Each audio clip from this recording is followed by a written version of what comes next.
दुधामध्ये काय फरक तुम्हाला जाणवतो? दूध घट्ट आहे आणि दुधामध्ये वाढ आहे आणि जी साय येते ती साय म्हशीच्या दुधासारखी येते. साय म्हशीच्या दुधासारखी येते HF ची. त्याच्यात म्हणजे आता जनरली आपण सगळे बघतो की गोठ्यांमध्ये ज्यावेळेस आपण जातो HFच्या, तर ते दूध पिलं जात नाही, ते पांचट लागतं, त्याची चव एवढी खास लागत नाही, त्या दुधाला गोड चव नसते आणि त्याचा चहा जरी केला तरी त्याचा वास येतो, कळून जातं लगेच की HFचं दूध आहे. परंतु सर असं सांगताय का त्याची जी साय आहे ती साय म्हशीच्या दुधा एवढी जाड आहे, म्हणजे त्याचा काय वाढला? फॅट वाढला. दुसरी गोष्ट, त्या दुधाची चव कशी लागते? एकदम चांगली लागते. म्हणजे साखर टाकून पिता का?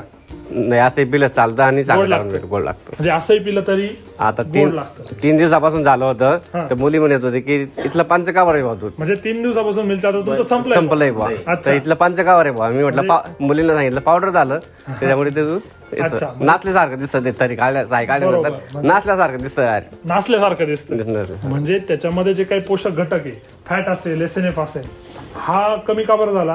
कारण की मिल्क चार्जर आहे ना सर, गायच्या पचनशक्तीवरती काम करतं. जरी त्याचं नाव मिल्क चार्जर आहे तरी ते कशावर काम करतं?